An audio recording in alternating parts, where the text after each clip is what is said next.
मैं आपको कुछ सिखाना और समझाना चाहता हूं, और एक बार अगर आपने वो समझ लिया तो भाइयों बहनों, उसके बाद अगर मेरी कोई कमी रह जाए, कोई गलत इरादा निकल आए, तो आप जिस चौराहे पे मुझे बुलाएंगे उस चौराहे पर सजा भुगतने के लिए तैयार हूं। बस मुझे इतना बता दो, ये क्या है? ये क्या है? ये एक स्ट्रेट लाइन है बेटा। क्या ये एक स्ट्रेट लाइन है? अरे भाइयों बहनों, क्या ये स्ट्रेट लाइन है? बिल्कुल है गौरव सर, क्लियरली दिखाई दे रही है। इसमें क्या बता रहे हो आप? बिल्कुल दिख रही है, स्ट्रेट लाइन है ना? ये एक स्ट्रेट लाइन है। अगर ये स्ट्रेट लाइन है बेटा, तो इसका एक स्लोप होगा कि नहीं होगा? स्ट्रेट लाइन का एक स्लोप होगा। वो स्लोप कहां पे बेटा? ये रहा। Let's imagine theta. ध्यान से देखना। अभी आप बोलोगे सर क्या पढ़ा रहे हो, टाइप ऑफ फ्लूइड पढ़ाना, ये क्या को पढ़ा रहे हो? देखते जाओ।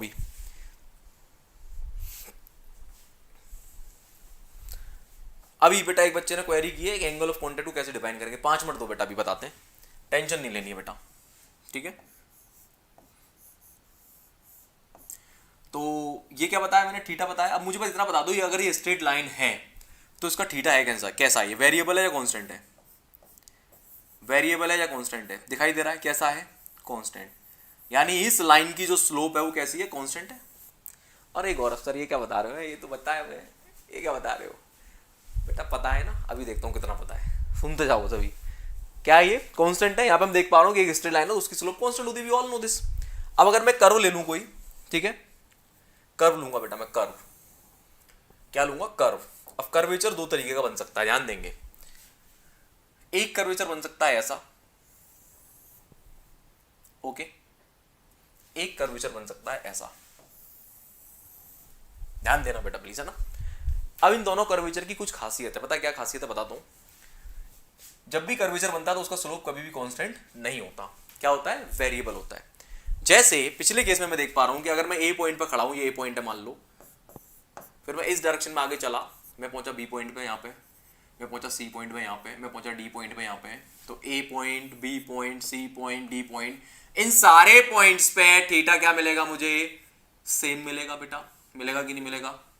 क्योंकि ये स्ट्रेट लाइन है। तो स्ट्रेट लाइन में अगर मैं आगे मूव कर रहा हूं तो मैं देख रहा हूं कि जिस भी पॉइंट पे मैं जा रहा हूं स्लोप कांस्टेंट बना हुआ है। बट क्या यहां पे ऐसा ट्रू है? नहीं। जब भी हम कर्वेचर बनाते हैं तो स्लोप क्या होता है बेटा? चेंज होता है। और कर्वेचर का स्लोप अगर मुझे चेक करना, क्योंकि मैंने अभी बोला कर्वेचर का स्लोप चेंज होता है, इसका मतलब हर पॉइंट पे चेंज हो रहा है वो, तो हर पॉइंट पे डिफरेंट स्लोप मिलेगा मुझे, हर पॉइंट पे डिफरेंट स्लोप मिलेगा मुझे, डिफरेंट थीटा मिलेगा, करेक्ट? अब वो चेक कैसे करते हैं बेटा हम लोग? कोई बताएगा मुझे? उसको हम लोग चेक करते हैं टेंजेंट डाल के। क्या डाल के? टेंजेंट डाल के। तो बेटा ध्यान से सुनना, ध्यान से सुनना। अगर मैं इधर की तरफ जा रहा हूं और ये पॉइंट मेरा ए है, क्या है? ए। ध्यान देंगे सब लोग। अगर ये पॉइंट मेरा ए है तो इस कर्वेचर का स्लोप बढ़ रहा है या घट रहा है? कौन बताएगा मुझे? इस कर्वेचर का स्लोप बढ़ रहा है या घट रहा है? मेजर कैसे करेंगे? ध्यान दें, मेजर कैसे करेंगे? मेजर हॉरिजॉन्टल से करना है हमें। ये बना लिया हमने हॉरिजॉन्टल। अब चूंकि ये कर्वेचर है तो बेटा याद रखना हमेशा, कर्वेचर का टेंजेंट पता लगाने के लिए हमें बनाना होता है, सॉरी, कर्वेचर का स्लोप पता लगाने के लिए हमें बनाना होता है टेंजेंट। तो इस पॉइंट में टेंजेंट डाला, ये देखो टेंजेंट जैसे इस पॉइंट में डाला, लगभग 90 डिग्री का एंगल आ रहा है। कितना आ रहा है? 90 डिग्री का थीटा आ रहा है। ये 90 डिग्री बनना है, बनना है कि नहीं बनना? तो ए पॉइंट पे मैंने देखा कि मुझे कैसा स्लोप मिल रहा है? 90 डिग्री का स्लोप मिल रहा है लगभग। फिर मुझे आगे मान लो किसी और पॉइंट पे निकालना स्लोप, तो मैं यहां आ गया मान लो बी पॉइंट पे। अब अगर मुझे बी पॉइंट का स्लोप निकालना है बेटा तो मैं क्या करूंगा? इस पे फिर से टेंजेंट डालूंगा। डाल दिया टेंजेंट मैंने, और मैंने देखा कि इस बार जो स्लोप मुझे मिला, ध्यान देना, कैसा हो गया? कम हो गया। Let's say theta 1। फिर अगर मैंने बोला कि मुझे और अगले पॉइंट पे स्लोप निकालना, तो मैं इधर आ गया बेटा। यहां जैसे ही मैंने टेंजेंट डाली, ध्यान देंगे सब लोग, इस पॉइंट पे क्या देखा मेरे बच्चों? स्लोप और भी ज्यादा कम हो गया। दिख रहा है कि नहीं दिख रहा? जल्दी बताओ, दिख रहा है कि नहीं दिख रहा? Let's say theta 2। तो कहना ही से कि ए से सी की तरफ जाने पे, ये पॉइंट बी है, ये पॉइंट सी है, ए से सी की तरफ जाने पे इसका स्लोप क्या हो रहा है? घटता जा रहा है। यहाँ 90 था, फिर और कम हो गया, फिर और कम हो गया, फिर और कम हो जाएगा। समझ में आ रहा है? तो ये कैसा कर्व है? ये डिक्रीजिंग स्लोप का कर्व है। कैसा है? डिक्रीजिंग स्लोप का कर्व है। ओके, ये डिक्रीजिंग स्लोप का कर्व है, यानी इसकी स्लोप घट रही है। यानी लेफ्ट टू राइट चलने पे, लेफ्ट टू राइट चलने पे, लेफ्ट टू राइट चलने पे, सीख लो बेटा एक एक बारी की, जीवन में कभी गड़बड़ नहीं होगी। अगर ये सीख गए ना तो SFD BMD ये सब 54 वर्ग हो जाएंगे आपके लिए। बात समझ में आ रही है? सब 54 वर्ग हो जाएगा। ओके, तो लेफ्ट टू राइट चलने पे मैं देख रहा हूं कि इसका स्लोप क्या हो रहा है, डिक्रीज हो रहा है। यानी कि मैं बोल सकता हूं कि थीटा इसका कैसा है, डिक्रीजिंग है। थीटा डिक्रीजिंग है। इधर आ जाओ बेटा, यहां पे ए पॉइंट पे टेंजेंट डालो, ये ए पॉइंट है, इस पे टेंजेंट डालो, क्या मिलेगी बेटा, टेंजेंट हॉरिजॉन्टल। मतलब थीटा क्या मिला हमें, 0। थीटा इज 0 ईयर, कोई स्लोप नहीं है। फिर मैंने बोला बेटा बी पॉइंट पे चेक करो, फिर मैंने बोला सी पॉइंट पे चेक करो। तो ध्यान दो जरा, जैसे ही मैंने बी पे टेंजेंट डाला, देखो बी पे टेंजेंट डाल दिया मैंने, जैसे ही मैंने बी पॉइंट पे टेंजेंट डाला मुझे क्या मिला, मुझे एक थीटा मिला कुछ, लेट से थीटा 1। फिर मैंने सी पॉइंट पे टेंजेंट डाला, क्या मिला मुझे बेटा, फिर से एक एंगल मिला, चेक करो, थीटा 2। तो क्या देख रहे हो बेटा आप लोग कि ये एक ऐसा कर्व है, ये एक ऐसा कर्व है, ये एक ऐसा कर्व है जिसमें लेफ्ट टू राइट जाने पे, लेफ्ट टू राइट जाने पे थीटा क्या हो रहा है, इंक्रीज हो रहा है। बस इतना अगर आपने समझ लिया तो आगे आने वाला जो टॉपिक है वो आपकी नसों में फिर से घुस जाएगा। ठीक है दोस्तों, फटाफट बता दो कमेंट बॉक्स में, इज दैट क्लियर? ठीक, तो इसका था डिक्रीजिंग स्लोप, इसका है increasing slope. Left to right चलने पे इसका स्लोप इंक्रीज हो रहा है, इसका स्लोप डिक्रीज हो रहा है। खत्म, बस इतनी सी बात ध्यान में रखनी है। उसके बाद भाइयों बहनों सब मेरे ऊपर छोड़ दो, आप सब मेरे ऊपर छोड़ दो बेटा। बहुत बढ़िया आरजी भैया, बहुत बढ़िया, माशाअल्लाह, सुभान अल्लाह। अब हेडिंग डाल लो फटाफट से, न्यूटन्स लॉ ऑफ विस्कोसिटी। मैं इस चीज को याद रखेंगे, बाकी सब बाद में बात करेंगे। अब Newton's law of viscosity, Newton's law of viscosity, Newton's law of viscosity. क्योंकि पहले हमें न्यूटन्स लॉ ऑफ विस्कोसिटी समझना पड़ेगा, उसके बाद हमें समझ में आएगा कि न्यूटोनियन फ्लूइड क्या होते हैं। ठीक है, सो दोस्तों see carefully, Newton's law of viscosity को समझने के लिए थोड़ा सा हमें सॉम में जाना पड़ेगा पहले, स्ट्रेंथ ऑफ मटेरियल्स में। ठीक है, पहले हम सॉम के रेस्पेक्ट में थोड़ी सी बात करेंगे और उसके बाद फिर हम एफएम की बात करेंगे। तो देखो बेटा, अगर मैं सॉम के अंदर एक सॉलिड बॉडी ले लूं कोई, ये रही, और उसको फिक्स कर दूं लाइक दिस, ध्यान देना, अगर मैं उसको यहां फिक्स कर दूं इस तरह से, ओके, सॉलिड है, और इसके ऊपर एक शीयर स्ट्रेस अप्लाई करूं, क्या अप्लाई करूं, शीयर स्ट्रेस टाउ, तो बेटा क्या होगा, ये जो ब्लॉक है ये थोड़ा सा टिल्ट कर जाएगा, झुक जाएगा एक एंगल पे, है ना, लाइक दिस, और झुकने के बाद ये रुक जाएगा, जितना भी इसको झुकना होगा झुक जाएगा। लेट्स इमेजिन ये गामा अमाउंट पे झुक गया, ये एंगल का नाम मैंने गामा दे दिया, तो ये गामा अमाउंट झुक के रुक जाएगा, फिर उसके बाद नहीं झुकेगा। अगर आपको इस एंगल की वैल्यू को और बढ़ाना है तो आपको फिर और स्ट्रेस लगानी पड़ेगी, ऐसा समझ लो, मतलब और ज्यादा स्ट्रेन देनी पड़ेगी आपको, मतलब और ज्यादा फोर्स लगाना पड़ेगा।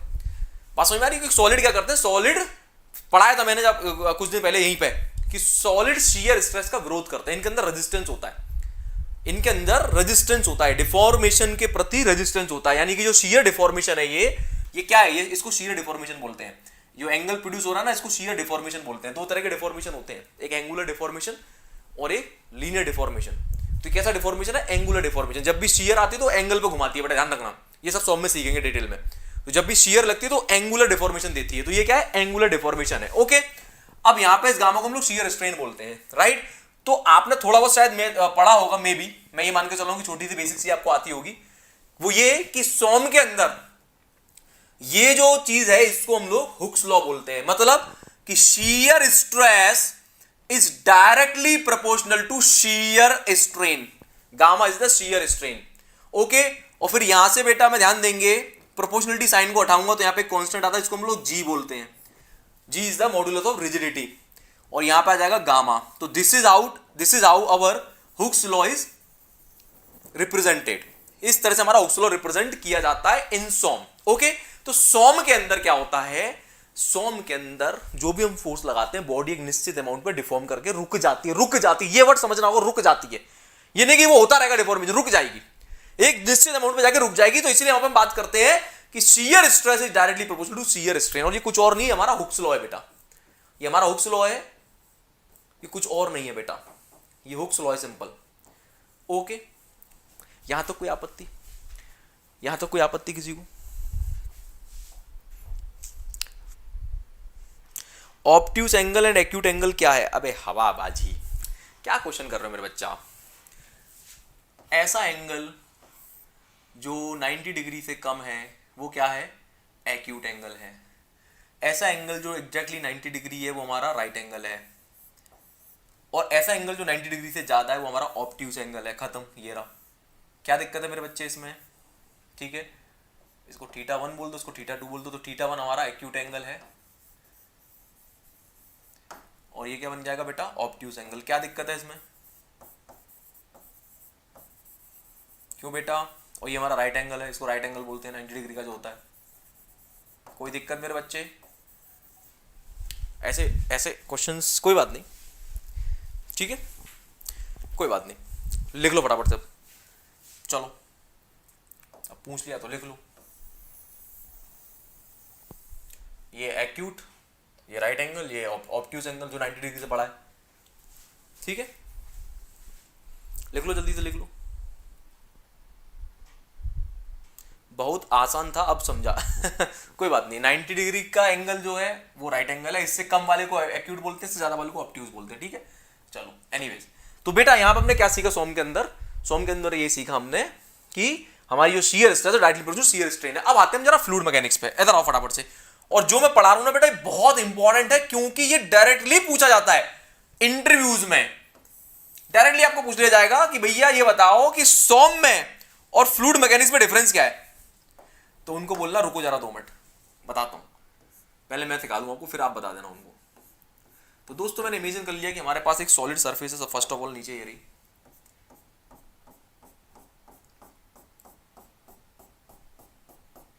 ओके। अब मैंने यहां पे क्या ले लिया बेटा? मैंने यहां पे ले लिया एक फ्लूइड, एक लिक्विड। मैंने एक लिक्विड ले लिया। हाथ के डायग्राम ड्रॉ कर लिया करो बेटा मेरे साथ ही, और प्रॉपर नोट्स बनाया करो।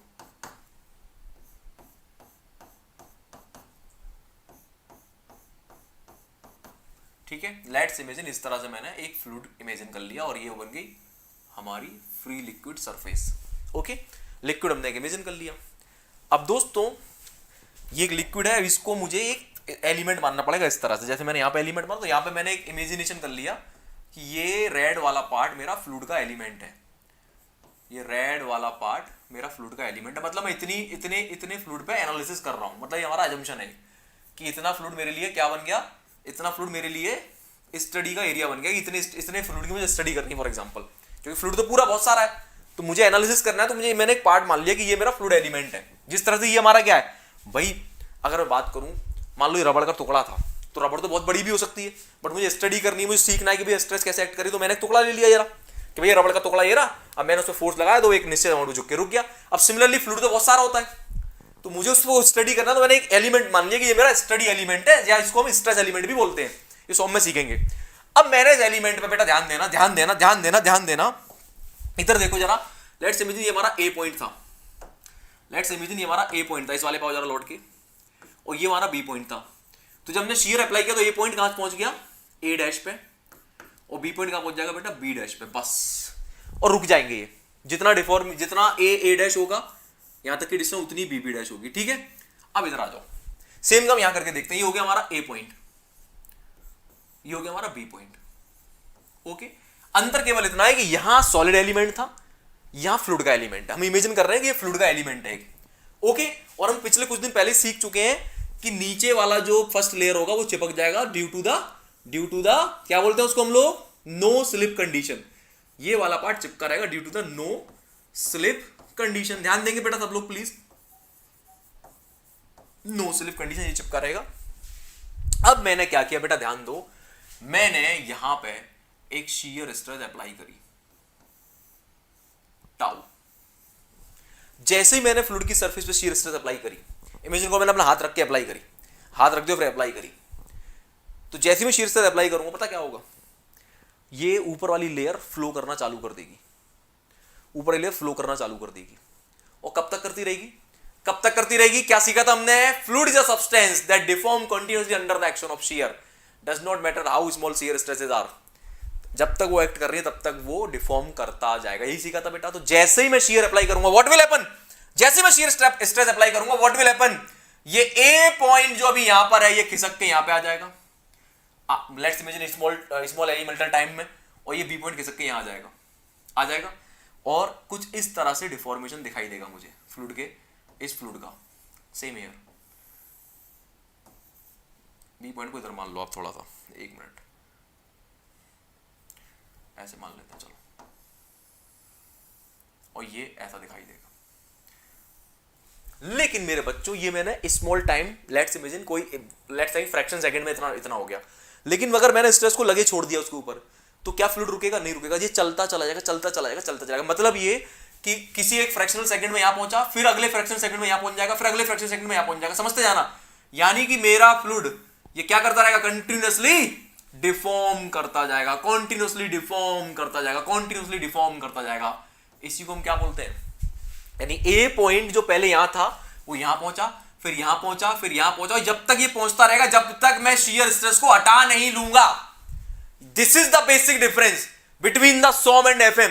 यहां पे जो भी डिफॉर्मेशन होना होता है वो एक बार होके रुक जाता है, रुक जाता है, रुक जाता है। यहां रुकता नहीं है, यहां चलता जाता है, चलता जाता है, चलता जाता है। जब तक shear लगी रहेगी तब तक ये डिफॉर्म होता रहेगा। इसलिए my dear friends, always remember, जब भी FM के अंदर shear स्ट्रेस की बात करी जाएगी तो ये क्या होती है? ध्यान से सुने, here the shear stress is directly proportional to, यहां पे क्या था? यहां पे था shear stress is directly proportional to shear strain.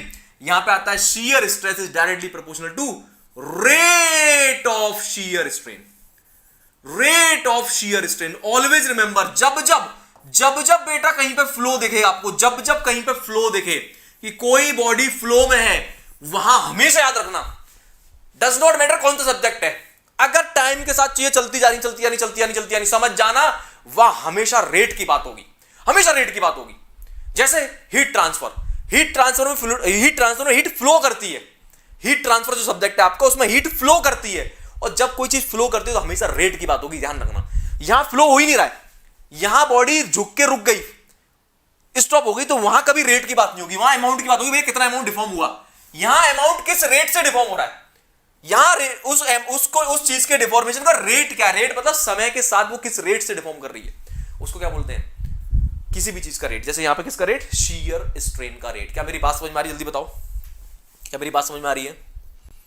बिल्कुल बेटा आरजी भाई, बिल्कुल। तो सबसे पहला डिफरेंस समझो, आपसे कल को कोई पूछे कि SOM और FM में अंतर क्या है, तो उनको बोला sir basic difference is that कि SOM में हम जब भी स्ट्रेसेस की बात करते हैं तो वो डायरेक्टली प्रोपोर्शनल होती है किससे? स्ट्रेन के। जबकि यहां पे स्ट्रेसेस प्रोपोर्शनल होती है रेट ऑफ स्ट्रेन के। वो पूछेगा क्यों भाई, ऐसा कैसे? तो बताना सर, SOM में चीजें स्टैटिक होती हैं, रुकी हुई होती हैं, यहां चीजें मोशन में होती हैं, फ्लूइड मोशन में होता है, और जब वो मोशन में होता है तो वहां पे इट इज वेरी ऑब्वियस कि चीजें समय के साथ चेंज हो रही हैं। इसीलिए हम हमेशा रेट की बात करते हैं। रेट का मीनिंग क्या होता है बेटा?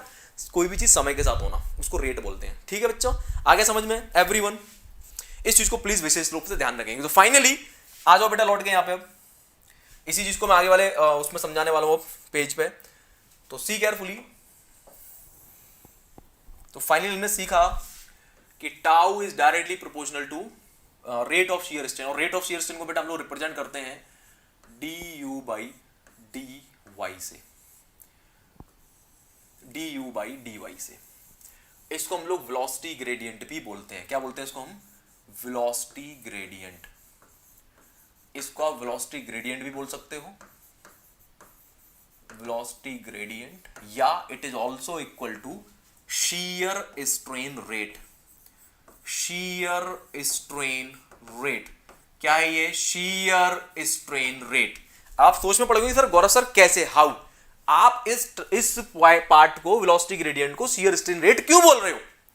हमें तो नहीं पढ़ाया गया ऐसा, या हमें तो नहीं पता इसके बारे में। तो सुनो बेटा ध्यान से, मुझे बस इतना बताओ स्ट्रेन का यूनिट क्या होता है। अगर मैं आपसे पूछूं स्ट्रेन का यूनिट क्या है, what is the unit of the strain, तो शायद आप लोग मुझसे बोलेंगे, जल्दी बताओ, रिप्लाई बताओ, देखता हूं आपको कितना ज्ञान है आज। स्ट्रेन का यूनिट क्या है बेटा? What is the unit of strain? आपने पढ़ी होगी, चाहे वो लॉन्गिट्यूडनल स्ट्रेन है चाहे वो shear स्ट्रेन है। जल्दी बताओ, what is the unit of the strain? तो स्ट्रेन दो तरीके की होती है, एक होती है लॉन्गिट्यूडनल, जो हम लोग बोलते हैं change in length divide by original length. Okay, change in length divide by original length, एक हमारी लॉन्गिट्यूडनल स्ट्रेन होती है जिसको हम एप्सिलॉन से रिप्रेजेंट करते हैं। एक होती है हमारी शियर स्ट्रेन गामा, ये रही, जिसको हम लोग अब सुनो ध्यान से, यहां पे ये जो गामा है ना बेटा, सुनो, ये एक्चुअली ये जो मैंने ए डैश दिखा दिया ना आपको, ये एक्चुअल में कर्वेचर बनेगा, गोल ये ऐसे करके कर्व बनेगा, कर्व, क्योंकि एंगल पे घूमेगा, ये एंगल है, आर्क बनती है एक्चुअली प्रॉपर, ये प्रॉपर एक आर्क है, लेकिन ये इतनी छोटी होती है, इतनी छोटी, खुद ही बताओ ना, ये एंगल पे घूमेगी ना ऐसे करके, जब आप इसको ऐसे शियर दोगे ना तो एंगल बनता है बेटा, लेकिन इतना छोटा एंगल है कि मैं इसको, इस आर्क को कर्वेचर मान के चलूं या इसको स्ट्रेट लाइन मान के चलूं, बात एक ही है, क्योंकि बहुत छोटा अमाउंट होता है, यानी सोम के अंदर जो डिफॉर्मेशन होता है वो छोटे होते हैं, सीखेंगे आगे हम। तो यहां पे एक्चुअली आर्क बनती है प्रॉपर लाइक दिस। तो गामा क्या हो गया, गामा क्या है, गामा एक एंगल है, चेक करो, गामा एक एंगल है, गामा एक एंगल है, गामा एक एंगल है, एंगल क्या होता है, एंगल होता है arc upon radius. Let's imagine ये जो वैल्यू है, this the thickness of the block, okay, तो यहां पे एंगल क्या बनेगा, gamma is equal to arc, arc हो जाएगी A dash upon radius, radius कितनी हो जाएगी टी, हो जाएगी नहीं हो जाएगी, जल्दी बताओ, हो जाएगी ना। तो बेटा यहां पे एंगल क्या बना, आर्क अपॉन रेडियस, हम जानते नहीं जानते ये बात, अरे एंगल को क्या बोलते हैं, एंगल को आर्क अपॉन रेडियस बोलते हैं कि नहीं बोलते हैं, बोलते हैं आर्क अपॉन रेडियस। तो आर्क क्या बन गई, आर्क बन गई ए डैश, अब या इसको कर्वेचर मान के करो या ऐसे मान के करो, एक ही बात है क्योंकि बहुत छोटी है ये, तो A dash divided by T, where T is the thickness और द रेडियस, इसको रेडियस बोल दो, ठीक है। अब सुनो मेरे बच्चों ध्यान से, यहां गामा को क्या लिख सकता हूं मैं, ए, प्रीवियस एग्जांपल के हिसाब से ए डैश बाई एल, ओके। अब मुझे यूनिट बताओ क्या होगी, मैंने आपको शियर स्ट्रेन भी लिख के दे दिया और मैंने आपको दे दिया लॉन्गिट्यूडनल स्ट्रेन भी लिख के दे दिया। What is the unit of strain. अब 99.99 इंजीनियर इसको बोलेंगे unitless, which is the wrong answer. जी हाँ, मैं नहीं जानता आपको किसने पढ़ाया है, आप कहां से पढ़ के आ रहे हो, और मैं ये भी नहीं जानता, कई सारे एग्जाम्स में डायरेक्टली यूनिट लेस भी दिया गया है, जो कि गलत है। नो सर, बिल्कुल गलत, बिल्कुल गलत, बिल्कुल गलत। आप यूनिट लेस नहीं बोल सकते, आप डायमेंशन लेस बोलेंगे तो मैं आंसर मान लूंगा आपका। अगर आप इसको यूनिट लेस बोल रहे हो, you are wrong, this is not the unitless quantity sir, this is the dimensionless quantity. आप इसको डायमेंशन लेस बोल सकते हो, but if you are saying the unitless तो ये गलत है। हालांकि बुक्स में लिखा हुआ है या चीजों में बहुत सारे एग्जाम्स में पूछ लेते हैं इस तरह से, बट गलत है वो। सुनो क्यों गलत है बताता हूं बेटा, सुनो। What is the unit of the change in length, change in length की यूनिट होगी metre. What is the unit of the original length, original length की यूनिट होगी मीटर। तो यहां से आंसर क्या आया, मीटर बाई मीटर। क्या आया, मीटर बाई मीटर, या mm बाई mm। क्या आएगा, mm बाई mm, या किलोमीटर बाई किलोमीटर, जो भी आपको लगता है। मतलब कुल मिला के स्ट्रेन की यूनिट है, इसको यूनिट लेस मत बोलो, इसको डायमेंशन लेस बोलो आप। इसकी डायमेंशन नहीं है, यूनिट है, दैट इज अ मीटर पर मीटर। इसको समझना होगा आपको। तो जो भी चीज इस तरह से लिखी गई है मीटर पर मीटर, वो स्ट्रेन को रिप्रेजेंट करती है, बात समझिएगा, ठीक है। यानी कि इसका फिजिकल मीनिंग भी है कि पर यूनिट लेंथ कितना चेंज इन लेंथ हो रहा है, इसका फिजिकल मीनिंग भी है कि पर यूनिट लेंथ कितना चेंज इन लेंथ हो रहा है। अगर किसी बॉडी में पर यूनिट लेंथ ज्यादा डिफॉर्मेशन देखने को मिल रहा है, मतलब पर यूनिट लेंथ अगर वो ज्यादा चेंज इन लेंथ दे रही है, इसका मतलब वो बॉडी कम रिजिड है, इसका फिजिकल मीनिंग भी है। अगर कोई बॉडी पर यूनिट लेंथ ज्यादा डिफॉर्मेशन दे रही है, इसका मतलब वो कम रिजिड है, और कोई बॉडी पर यूनिट लेंथ कम डिफॉर्मेशन दे रही है, इसका मतलब वो रिजिड ज्यादा है, उसकी रिजिडिटी ज्यादा है, उसकी इलास्टिसिटी ज्यादा है, ठीक है। ये सब चीजें सीखेंगे हम लोग जब हम लोग आगे बढ़ेंगे। आ रही बेटा बात समझ में, आ रही बात समझ में। तो कभी भी मत बोलना कि यूनिट लेस। तो पहले स्ट्रेन की यूनिट समझो, मीटर पर मीटर या mm पर मीटर, mm पर mm। कौन सी यूनिट, कौन सी स्ट्रेन की, लॉन्गिट्यूडनल स्ट्रेन की। कौन सी, या लीनियर स्ट्रेन बोल सकते हो आप इसको, लीनियर स्ट्रेन, लीनियर स्ट्रेन की यूनिट, ओके। इधर आओ बेटा, ये कौन सी, ये क्या है, ये है शीयर स्ट्रेन। और शीयर स्ट्रेन क्या होता है, शीयर स्ट्रेन होता है, शीयर स्ट्रेन होता है एंगल, एक एंगल होता है, एक एंगुलर डिफॉर्मेशन होता है। अब इसको आप क्या बोलेंगे पता है, ये भी mm पर mm ही बनेगा या मीटर पर मीटर ही बनेगा, लेकिन because this is angle, because this is an angle, because this is an angle, एक एंगल बनना है, आर्क बननी है यहां पे, इसीलिए इसकी यूनिट होती है रेडियन। क्या होती है, रेडियन। तो शीयर स्ट्रेन की यूनिट क्या होती है, रेडियन। Mind please, radian. लेकिन वो आता mm पर mm ही है या मीटर पर मीटर ही है, बट एक्चुअल में रेडियन है वो, रेडियन, रेडियन, ठीक है। तो ये बेसिक चीजें हैं बेटा जो आपको नहीं पता, इसीलिए कहता हूं अच्छा इंजीनियर तभी कहलाओगे जब आपको बेसिक चीजों की जानकारी होगी। इसको हम रेडियन से रिप्रेजेंट करते हैं, ओके। ऑलवेज रिमेंबर, ध्यान दे, सुन लो इस बात को, लिखो फटाफट से। बिल्कुल बेटा आरजी भाई, बिल्कुल सही।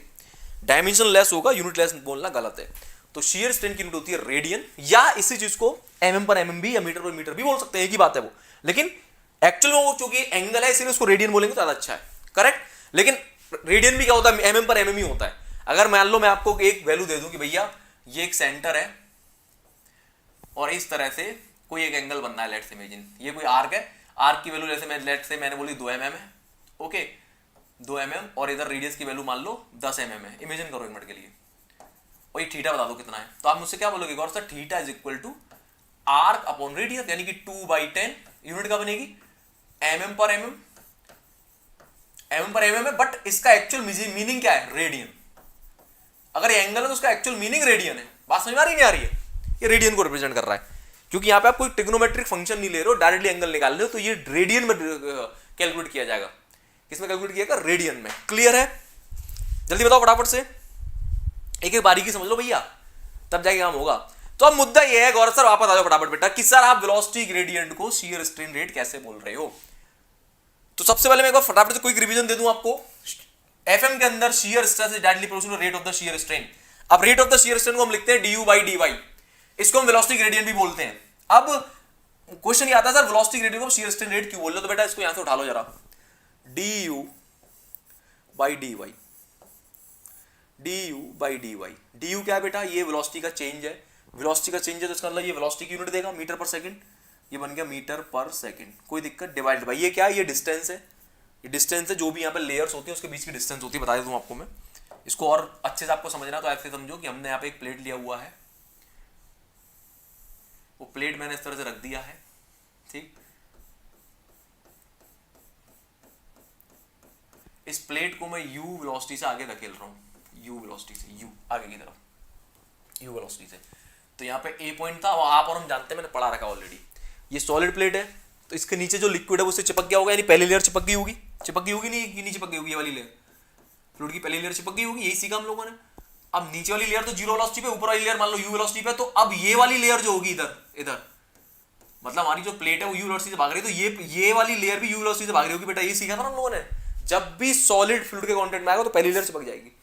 तो अब ऐसे इमेजिन करो कि अगर मेरी प्लेट u वेलोसिटी से भाग रही है तो फिर ये भी u वेलोसिटी से भाग रही है, तो यहाँ पे बेटा ये जो डिस्टेंस होती है ना, ये इस डिस्टेंस को हम लोग y से रिप्रेजेंट करते हैं, ठीक है।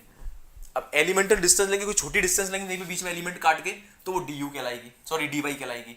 मान लो मैं कोई एलिमेंटल डिस्टेंस काट लूँ, फॉर एग्जांपल मैं यहाँ पे कोई एलिमेंट काट के देखूँ इस तरह से, तो ये वाली डिस्टेंस क्या कहलाएगी, छोटी सी डिस्टेंस dy, सॉरी dy, और ये क्या कहलाएगा, ये du कहलाएगा।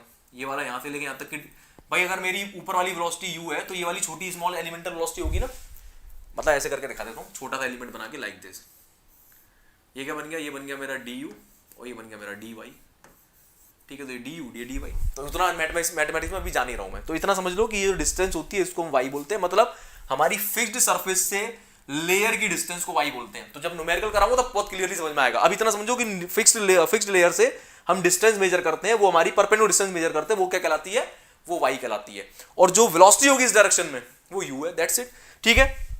सो du by dy में u क्या है, u है वेलोसिटी, इसकी यूनिट बन गई मीटर पर सेकंड, और y क्या, y एक डिस्टेंस है, इसकी यूनिट क्या होगी, मीटर होगी कि नहीं होगी, जल्दी बताओ, होगी कि नहीं होगी, अरे होगी कि नहीं होगी, बिल्कुल होगी गौरव सर। अब क्या मैं इस यूनिट को थोड़ा सा रीअरेंज करूं, क्या मैं इसको ऐसे लिख सकता हूं, मीटर सेकंड को नीचे उतार लूं, तो ये बन गया मीटर सेकंड, लिख सकता हूं इस तरह से, इस सेकंड को नीचे उतार लिया मैंने, डिनोमिनेटर में ले लिया। अब इस मीटर बाई मीटर को क्या मैं ऐसे लिख सकता हूं, metre by metre divided by second, ऐसे कर दूं, एक ही तो बात है, अरे एक ही तो बात है, अरे यूनिट से खेलना आता है कि नहीं आता। इस m को मीटर को ऊपर ले गया, क्योंकि आप और हम जानते हैं x के नीचे क्या आएगा, 1 होगा, तो इसका मल्टीप्लाई इसमें होगा, इसका मल्टीप्लाई इसमें होगा, वी नो दैट, चेक करो, तो यही तो निकल के आ गया, m इंटू 1 m और m into s s m s, clear. तो इस फॉर्म में लिख सकता हूं। अब बेटा मीटर बाई मीटर क्या बन गया, मीटर बाई मीटर क्या बन गया, मीटर बाई मीटर क्या बन गया, मीटर बाई मीटर बन गया स्ट्रेन, मीटर बाई मीटर क्या बन गया, स्ट्रेन, अरे स्ट्रेन बना कि नहीं बना, डिवाइडेड बाय सेकंड। अब कोई भी चीज अगर टाइम से डिवाइड होती है तो उसको क्या बोलते हैं, रेट बोलते हैं कि नहीं बोलते हैं, अबे रेट बोलते हैं कि नहीं बोलते हैं, तो क्या बन गई, ये du by dy जो टर्म है ये क्या है, स्ट्रेन का रेट ही तो है साहब। आई बात समझ में नहीं आई, तो ये जो टर्म है मेरे बच्चों ये कुछ और नहीं है, ये रेट को ही रिप्रेजेंट कर रहा है, ठीक है, ये रेट को ही रिप्रेजेंट कर रहा है।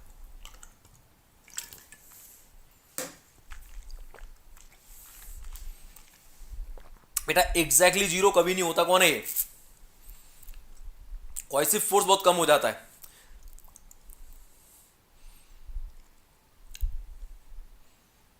Clear everyone? Sir radian and degree में बड़े कमजोर हो तुम लोग भाई। रेडियन और डिग्री में क्या डिफरेंस है? अब ये बताऊंगा, जब न्यूमेरिकल कराऊंगा तो बताऊंगा, ठीक है? उस दिन पूछना, पहले फटाफट बताओ, ये जल्दी से खींचना बेटा टॉपिक, ये इतना टाइम मत लगाओ उसमें। I will tell you everything कि रेडियन को कैसे कन्वर्ट करेंगे डिग्री में, डिग्री को कैसे कन्वर्ट करेंगे रेडियन में, एक एक करके बेटा। ऐसे फिर टॉपिक छूट जाएगा मेरा सारा। मुझे भी ये बताओ समझ में आ रहा है कि नहीं, क्या समझा रहा हूँ मैं? रेट क्यों बोल रहा हूँ उस टर्म को समझ में आ गया? D you by D Y को हम स्ट्रेन का रेट क्यों बोलते हैं? क्योंकि वो स्ट्रेन के रेट को रिप्रेजेंट कर रहा है भाई। तो चाहे उसको वेलोसिटी ग्रेडियंट बोलो चाहे स्ट्रेन का रेट बोलो, एक ही चीज है। Is that clear everyone? Is that clear everyone? तो फटाफट से बेटा डन बोल दो, जल्दी से फटाफट से डन बोल दो। हो गया? सो दोस्तों फाइनली हमें समझ में आ गया कि ये हमारे स्ट्रेन का रेट है। So now my dear friends listen carefully.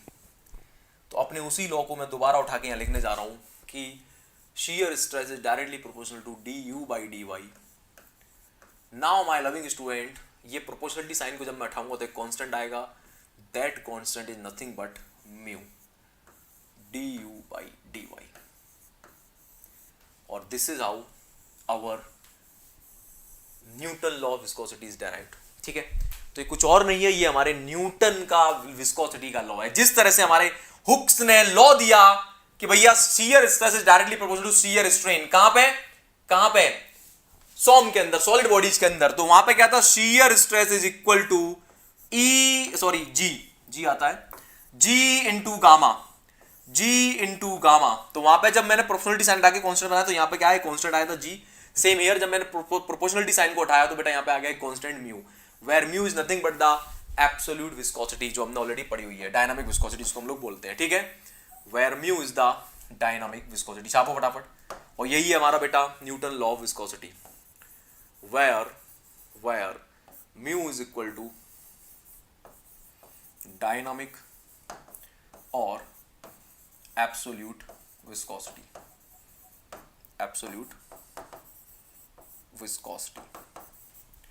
छाप लो फटाफट, डायनामिक और एब्सोल्यूट विस्कोसिटी। शुभम पंडित साहब खुश रहो बेटा, खुश रहो। Where mu is equal to absolute और डायनामिक विस्कोसिटी। क्लियर है मेरे बच्चों? जल्दी बता दो, क्लियर है यहां तक? नाउ क्वेश्चन ये है कि गौरव सर ये म्यू के बारे में हमें बहुत लोगों ने पढ़ा दिया, आप क्या नया पढ़ा रहे हो? आपके पास अगर आए तो कुछ तो मिलना चाहिए ना। तो बेटा बिल्कुल मिलेगा, इधर आओ।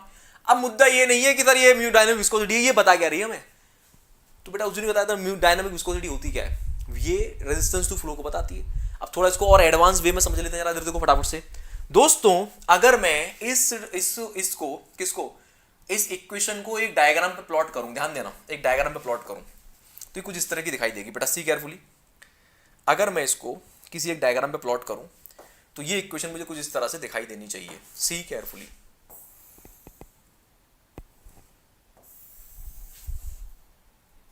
अगर आप थोड़ा सा ध्यान देंगे इस वाली इक्वेशन पे, अगर मैं यहां टाउ को y से रिप्लेस कर दूं इज इक्वल टू म्यू को एक कांस्टेंट से रिप्लेस कर दूं क्योंकि म्यू एक कांस्टेंट है, और du बाई डी वाई को पूरे टर्म को x से रिप्लेस कर दूं, तो बेटा क्या आप देख पा रहे हो? This is the equation of straight line. क्या है ये? Equation of straight line, y equal to mx। पढ़ाए कभी नहीं पढ़ा? पढ़ाएगी नहीं पढ़ा? Where m is what? m represent the slope. पढ़ाए ना? तो भैया ये कुछ और नहीं है, ये इक्वेशन ऑफ स्ट्रेट लाइन है जहां पे मैं टाउ को y एक्सिस पे लेने वाला हूं, शियर स्ट्रेन रेट को मैं लेने वाला हूं x एक्सिस पे, और ये म्यू है, म्यू कुछ और नहीं है, म्यू हमारा स्लोप है भैया, म्यू हमारा स्लोप है डायग्राम का, यानी जो स्ट्रेट लाइन बनने वाली है उसका स्लोप है। इसीलिए अब समझ में आएगा गौरव सर ने स्टार्टिंग में ये क्यों पढ़ाया था, अब समझ में आएगा आपके स्लोप क्यों पढ़ा रहा था मैं। अभी देखते हो बेटा, मजा आने वाला है। अबे मैंने बोला ना, मैं रटाने वाले टीचर में से नहीं हूं, फील करा दूंगा कि न्यूटोनियन क्या है, नॉन न्यूटोनियन क्या है, और भूलोगे नहीं जीवन में कभी। तो आपको समझ में आएगा ये मैंने स्लोप पढ़ाई क्यों थी। इधर आओ फटाफट से, जल्दी से आओ उधर। तो अब बेटा अगर मैं इसी इक्वेशन को डायग्राम पे प्लॉट करूं तो बेटा देखो, जैसा कि मैंने बोला कि मैं टाउ को लेने वाला हूं y एक्सिस पे, तो ये टाउ को रिप्रेजेंट कर रहा हूं मैं यहां पे। इस वाले एक्सिस पे लेने वाले हम लोग du बाई डी वाई को, du by D y that is the shear strain rate, du by D y. अब बेटा ध्यान से सुन लो फटाफट से, when the shear strain rate is zero, मतलब हमारा फ्लूइड अगर फ्लो ही नहीं कर रहा, जब हमारा फ्लूइड फ्लो ही नहीं कर रहा, जब हमारा फ्लूइड फ्लो ही नहीं कर रहा, यानी कि एक्स की value zero, d by D y की वैल्यू जीरो, यानी फ्लूइड फ्लो ही नहीं कर रहा, यानी रेस्ट पे, एट रेस्ट। समझो अब एक एक मीनिंग समझो, एट रेस्ट, एट रेस्ट का मीनिंग क्या है, वेलोसिटी उसमें है ही नहीं, d you by D y zero हो गया, यानी कि d you by D y equal to zero. जैसे ही ये जीरो हुआ बेटा शीयर स्ट्रेस भी क्या हो जाएगी, टाउ भी क्या हो जाएगा, टाउ भी इस इक्वेशन के अकॉर्डिंग जीरो हो जाएगा, नहीं हो जाएगा जल्दी बताओ, हो जाएगा ना, हो जाएगा ना। अगर ये वैल्यू जीरो है तो बेटा ये भी जीरो हो गया, और मैंने बताया भी था, यानी रेस्ट की कंडीशन बन गई, और रेस्ट की कंडीशन अगर बन गई तो विस्कोसिटी का कोई मीनिंग ही नहीं है, फिर शीयर स्ट्रेस आएगी नहीं। वो जो शीयर स्ट्रेस कब आती है, क्योंकि एक लेयर भागना चाह रही है ज्यादा वेलोसिटी, एक लेयर कम वेलोसिटी भागना चाह रही है, तो उनके बीच में रिलेटिव वेलोसिटी होती है, इसलिए शीयर स्ट्रेस आती है। अब मैं कह रहा हूं मोशन ही नहीं है फ्लूइड का, यानी रेस्ट की कंडीशन बन रही है, तो जब रेस्ट की कंडीशन बनेगी, जब रेस्ट की कंडीशन बनेगी तो शीयर स्ट्रेस क्या होगी, जीरो होगी, यानी कि जब d you by D y की वैल्यू जीरो है तो शीयर की वैल्यू भी जीरो ही है। अब जैसे जैसे d you by D y बढ़ेगा, चेक करो, ये रहा, इस इक्वेशन को चेक करो, ये रही, इस इक्वेशन को चेक करो, कैसा रिलेशन है, ये डायरेक्ट रिलेशन आ रहा है। इसको मैं ऐसे लिख सकता हूं, y is directly proportional to x, लिख सकता हूं ना, जैसे जैसे x बढ़ेगा वैसे वैसे y बढ़ेगा। और कैसे बढ़ेगा, कैसा रिलेशन है ये, x की पावर कितनी है, 1 है, where x is what, where x is what, x ये पूरा टर्म है, पूरा टर्म, ये पूरा टर्म x है, मतलब ये है हमारा y इक्वल टू mx, ये पूरा टर्म x है ये, ठीक है। तो जैसे जैसे x बढ़ेगा वैसे वैसे y बढ़ेगा, मतलब अब जैसे जैसे फ्लूइड को आप डिफॉर्म करना चालू करेंगे, जैसे जैसे फ्लूइड का डिफॉर्मेशन स्टार्ट होगा, जिस रेट से वो स्टार्ट होगा, जितनी तेजी से वो स्टार्ट होगा, उतनी ज्यादा शीयर स्ट्रेस होगी, यानी फ्लूइड की रेट जितनी ज्यादा होगी उतनी ज्यादा शीयर स्ट्रेस होगी। तो मतलब क्या है, मतलब ये कि जैसे जैसे फ्लूइड रिफॉर्म करेगा, सामने देखेंगे, वैसे वैसे वैसे वैसे वैसे वैसे उसके अंदर आने वाली स्ट्रेस बढ़ती जाएगी, बढ़ती जाएगी, बढ़ती जाएगी, बढ़ती जाएगी। तो क्या ये इक्वेशन स्ट्रेट लाइन बन गई, जी एंड अनूप, क्या बात है बेटा, बहुत बढ़िया रिजल्ट आ गया, अच्छी बात है बेटा, खुश हो जाओ फिर। तो बेटा क्या हो गया, ये इस तरह से हमारी इक्वेशन बन जाएगी। तो आप जानते हैं कि y बराबर mx is the equation of straight line which is passing through the origin. तो क्या ये हमारी ओरिजिन से जा रही है, चेक करो, जी हाँ गौरव सर ओरिजिन से जा रही है, यानी कि ये जो इक्वेशन है ये कुछ और नहीं है, ये इक्वेशन ऑफ स्ट्रेट लाइन है। क्लियर है, जब शियर स्ट्रेन रेट की वैल्यू जीरो है तो स्ट्रेस जीरो है। जैसे जैसे स्ट्रेन का रेट बढ़ेगा, जैसे जैसे स्ट्रेन का रेट बढ़ेगा, जैसे जैसे स्ट्रेन का रेट बढ़ेगा, यहाँ पे जैसे जैसे ये वैल्यू बढ़ेगी, जैसे जैसे ये वैल्यू बढ़ेगी, वैसे वैसे शियर स्ट्रेस बढ़ती जाएगी। लेट्स इमेजिन यहाँ पे अगर मैं कोई वैल्यू दे दूँ, मैंने बोला कि मेरी शियर स्ट्रेन की वैल्यू इतनी है, तो बेटा उस टाइम पे स्ट्रेस की वैल्यू इतनी होगी, ठीक है। मैंने बोला शियर स्ट्रेन की वैल्यू इतनी है, स्ट्रेन रेट की वैल्यू इतनी है, तो फिर स्ट्रेस की वैल्यू बढ़ गई। इस तरह से बेटा हमें क्लियरली दिखाई दे रहा है कि जैसे जैसे डिफॉर्मेशन बढ़ेगा वैसे वैसे स्ट्रेस की वैल्यू बढ़ती जाएगी। While viscosity will be constant, viscosity में कोई चेंज नहीं आ रहा है। क्यों नहीं आ रहा बताओ जल्दी से बताओ, क्यों नहीं आ रहा? क्योंकि इस कर्व का स्लोप क्या है, कांस्टेंट है, इस पे जो थीटा बनेगा वो कांस्टेंट है, स्लोप क्या है, कांस्टेंट है। और मैंने अभी भी थोड़ी देर पहले समझाया इक्वेशन के हिसाब से कि भैया y equal to m x plus m x से अगर मैं इसको कंपेयर करूं तो m कुछ और नहीं है, m हमारा म्यू है कि नहीं है, जल्दी बताओ, है कि नहीं है? यानी कि mu is what, mu represents the slope of straight line, slope को रिप्रेजेंट करता है। हमारे जिस तरह से बेटा सॉम के अंदर स्ट्रेस स्ट्रेन डायग्राम होता है, जिस तरह सॉम के अंदर स्ट्रेस स्ट्रेन डायग्राम होता है, सुनो ध्यान से, जिस तरह सॉम के अंदर स्ट्रेस स्ट्रेन डायग्राम होता है, कहां पढ़ाया था मैंने भी, ये रहा, इसका भी अगर मैं डायग्राम बनाऊंगा ना तो स्ट्रेस स्ट्रेन डायग्राम बनेगा। तो जिस तरह सॉम का स्ट्रेस स्ट्रेन डायग्राम बनता है, सिमिलरली एफएम में भी स्ट्रेस स्ट्रेन डायग्राम है, बट इसको स्ट्रेन डायग्राम ना बोल के क्या बोलूंगा, stress versus strain rate diagram. क्या है ये, stress versus strain rate diagram. Clear है? तो जैसे जैसे स्ट्रेन का रेट बढ़ रहा है वैसे वैसे मेरा शियर स्ट्रेस बढ़ता जा रहा है, व्हाइल विस्कोसिटी इज कांस्टेंट। यही सेम चीज बेटा हम सॉम में भी पढ़ते हैं। कैसे पढ़ते हैं उसको हम लोग, उसको हम इस तरह से पढ़ते हैं, इस तरह से कि भैया अगर मैं नॉर्मल स्ट्रेस की बात करूं, क्योंकि जनरली नॉर्मल स्ट्रेस पढ़ी होगी आप लोगों ने, कि नॉर्मल स्ट्रेस और नॉर्मल स्ट्रेन की बात करूं और एप्सिलॉन, तो आपने ये वाला डायग्राम पढ़ा होगा, within the elastic limit पढ़ा है, Hooke's law, stress is directly proportional to strain, E into strain. तो बेटा ये भी इक्वेशन ऑफ स्ट्रेट लाइन है, y equal to mx, check करो ये रहा। तो यहां पे कांस्टेंट कौन है, यहां पे कांस्टेंट E है, तो यहां पे भी कांस्टेंट, यहां पे भी कांस्टेंट है, यहां पे भी कांस्टेंट है, यहां पे कौन कांस्टेंट है, यहां पे म्यू कांस्टेंट है। क्लियर है बेटा, समझ में आ गया? तो म्यू क्या रिप्रेजेंट करता है, म्यू रिप्रेजेंट करता है slope of stress strain rate diagram. तो म्यू क्या है? म्यू है slope of stress strain rate diagram. छाप लो फटाफट।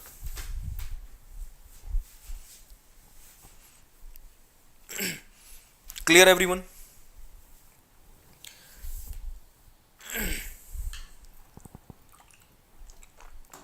ओके बेटा, देख लेंगे अभी, मैं क्लास के बाद देखता हूं। रिजल्ट आ गया तो अच्छी बात है। तो इज दैट क्लियर एवरीवन? जल्दी बताओ। क्लियर? सब लोग बताओ जल्दी से। कोई भी डाउट है किसी को? तो हमारा जो म्यू है वो किसको बताता है? स्लोप को बताता है। अब बेटा सुनो ध्यान से, अब मैं आपको कुछ सिखाने वाला हूं। इसको डिलीट कर देते क्योंकि हमने ऑलरेडी सॉल्व में पढ़ना है। See, higher will be the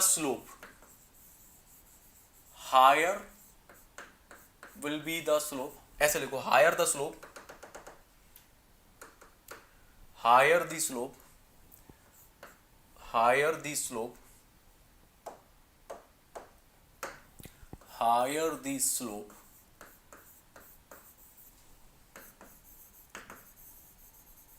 higher will be the mu and lower will be the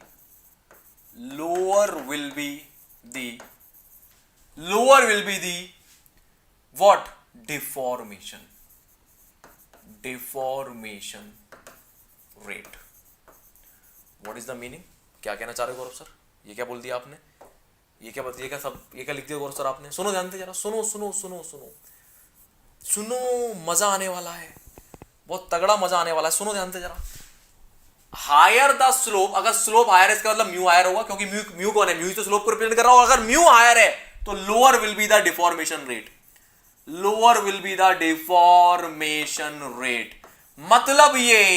मतलब ये अगर मैं 3 कोई फ्लूइड ले लूं, समझो ध्यान से, suppose I am taking 3 fluids, ठीक है?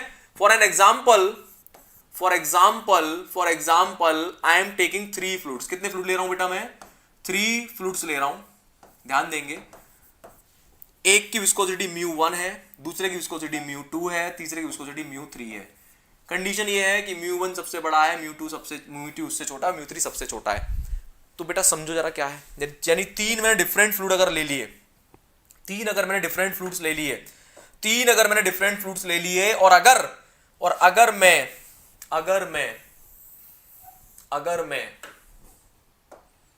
ध्यान देंगे जरा, उन तीनों फ्लूइड्स के लिए एक डायग्राम प्लॉट करूं, बारीकी समझना जरा। उन तीनों फ्लूइड्स के लिए अगर मैं डायग्राम ड्रॉ करूं, यहां पे है टाउ शीयर स्ट्रेस, यहां पे ले रहा हूं मैं बेटा du by dy। ध्यान देना, मजा आने वाला बेटा। इस एग्जांपल के बाद आप बोलेंगे सर अब बिल्कुल फील हो गया। Please see carefully. यहां पे मैंने 3 फ्लूइड लेने जा रहा हूं मैं, जैसा कि आप और हम जानते हैं, जिसका म्यू ज्यादा उसका स्लोप ज्यादा। ध्यान देंगे, यानी कि ये गया मेरा, एक सेकंड, ये गया मेरा सबसे ज्यादा वाला स्लोप वाला फ्लूइड, ये रहा। इसका थीटा मैंने बहुत बड़ा लिया है। फिर मैंने एक दूसरा फ्लूइड ले लिया, इधर देखो, इसका थीटा थोड़ा मैंने कम लिया। फिर मैंने एक तीसरा फ्लूइड ले लिया, इसका थीटा मैंने और भी ज्यादा कम लिया। ध्यान देना, ये रहा। फील कर पा रहे हैं? अरे फील कर पा रहे हैं। देखो, इसका हरे वाले का थीटा सबसे ज्यादा है, उससे कम फिर लाल वाले का थीटा है, मतलब स्लोप, और सबसे कम नीले वाले का थीटा है। दिख रहा है? यानी कि ये कौन सा फ्लूइड है? ये वो फ्लूइड है जो μ1 है, जिसकी स्लोप सबसे ज्यादा है। ये वो फ्लूइड है जिसकी स्लोप उससे कम है, μ2, और ये सबसे कम स्लोप वाला है, μ3। अब फील करो बेटा, इसका क्लियर सा मतलब है, म्यू क्या बताता है? म्यू हमें विस्कोसिटी बताता है, यानी कि ये सबसे ज्यादा विस्कस फ्लूइड है, ये उससे कम विस्कस है, और ये सबसे कम विस्कस है कि नहीं? म्यू क्या बताता है? विस्कोसिटी बताता है। और विस्कोसिटी क्या होती है? विस्कोसिटी होती है रेजिस्टेंस टू डिफॉर्मेशन। विस्कोसिटी क्या है? डिफॉर्मेशन के अगेंस्ट में काम करना। ये तो सीखा हम लोगों ने। अब भैया सुनो, मेरे पास 3 फ्लूइड है जिनकी विस्कोसिटी अलग अलग है। अब मैंने तीनों पे शियर स्ट्रेस अप्लाई करी। इमेजिन करना, मैंने उनको डिफॉर्म करने का प्रयास किया same amount of shear stress पे। ध्यान देंगे सब लोग। मैंने उन फ्लूइड्स को सेम अमाउंट ऑफ शियर के लिए डिफॉर्म किया। ध्यान देंगे, सेम अमाउंट ऑफ शीयर के लिए डिफॉर्म किया, लेट से ये रहा, मतलब मैंने उन पे same amount of stress apply किया, same amount of stress apply किया, मान लो ये रही वो वैल्यू टाउ, इस वैल्यू पे मैंने उसको डिफॉर्म किया, मतलब इतना स्ट्रेस मैंने अप्लाई किया टाउ, मतलब 3 डिफरेंट फ्लूइड्स हैं उन पर शीयर से अप्लाई करी गई। तो बेटा आप क्या देख रहे हो, इस वाले फ्लूइड पे जब स्ट्रेस अप्लाई की गई तो इसका डिफॉर्मेशन रेट, या मैं बोलूं डिफॉर्मेशन होने का रेट क्या है, उतना ही कम है। चेक करो ये रहा, सेम अमाउंट की स्ट्रेस जब दूसरे फ्लूइड पे लगाई गई इधर, इसका डिफॉर्मेशन रेट ज्यादा आया। क्यों आया, क्योंकि इसका विस्कोसिटी कम है। फील करो एग्जांपल से, और तीसरे वाले पे लगाई गई सेम अमाउंट ऑफ स्ट्रेस तो उसका डिफॉर्मेशन और भी ज्यादा आया। चेक करो चेक करो चेक करो चेक करो जल्दी से, दूसरे वाले का डिफॉर्मेशन और ज्यादा मिला मुझे और तीसरे वाले का तो और भी ज्यादा मिला। बात समझ में आई भाई? ये किसको रिप्रेजेंट कर रहा है, स्ट्रेन रेट को रिप्रेजेंट कर रहा है ना, यानी कि डिफॉर्म होने की रेट को, यानी कि जिसकी शियर स्ट्रेस सबसे कम है, सॉरी जिसका म्यू सबसे कम है, उतना ही ज्यादा डिफॉर्म कर रहा है। जैसे जैसे म्यू की वैल्यू बढ़ रही है उतना ही कम डिफॉर्मेशन देखने को मिल रहे हैं। क्या बात समझ में आ गई? तो इस डायग्राम से भी प्रूव हो रहा है कि विस्कोसिटी अपोज करती है डिफॉर्मेशन को। Higher the value of viscosity lower will be the deformation, lower will be the viscosity higher will be the deformation. छाप लो फटाफट, मतलब जितनी ज्यादा विस्कोसिटी कम होती जाएगी वो फ्लूइड उतना ही तेजी से डिफॉर्म करने लगेगा, उतना ही ज्यादा डिफॉर्म करेगा। Is that clear? Is that clear? अरे फील हुआ कि नहीं हुआ भाइयों बहन, जल्दी बता दो। अरे फील हुआ कि नहीं हुआ?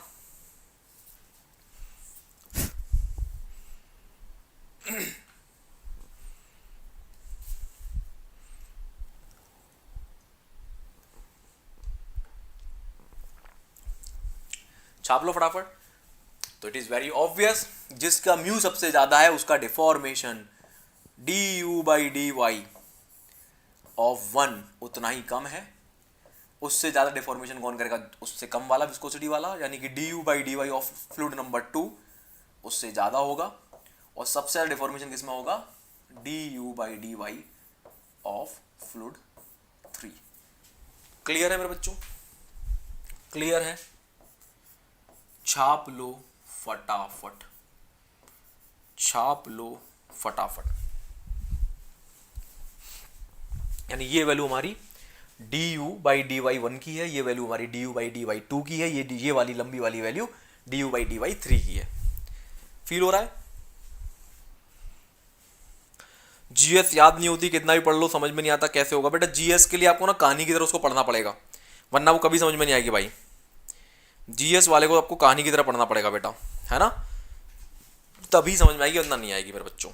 यही बड़ी प्रॉब्लम है उसके साथ। ठीक, Rajveer Singh sir, wow sir, notes बना रहा हूँ, मजा आ रहा है। क्या बात है राजवीर भाई, बहुत बढ़िया बेटा, बस ऐसे ही बस बनाते जाओ नोट्स प्रॉपर। एक एक क्वेश्चन आपका लगने लगेगा, AEJ को उठा उठा के फेंकोगे बस, ट्रस्ट मी। मैं कहीं पे अपने लेवल पे कमी नहीं छोड़ रहा हूँ, और ये कंटेंट आपको फ्री में कोई नहीं दे रहा होगा बेटा। चेक कर लो आराम से यूट्यूब पे जाके, आराम से 50 चैनल पर पड़े हुए हैं, 50 चैनल चेक कर लो। Okay, is that clear everyone? मजा आ रहा है? फील हो रहा है मैं क्या फील करा रहा हूं अभी? चलिए अब बढ़ते हैं आगे। तो ये था हमारा न्यूटन्स लॉ ऑफ विस्कोसिटी। यानी न्यूटन लॉ ऑफ विस्कोसिटी का मीनिंग ये है कि ये लॉ हमें ये बता रहा है कि जो हमारा फ्लूइड होगा, जो मतलब जो हमारी शियर स्ट्रेस का और शियर स्ट्रेन रेट का जो रिलेशन होगा वो लीनियर होगा, इतना बता रहा है बस ये। और इस लॉ को जो फ्लूइड फॉलो करेंगे वो कहलाएंगे न्यूटोनियन फ्लूइड। इतना फंडा है।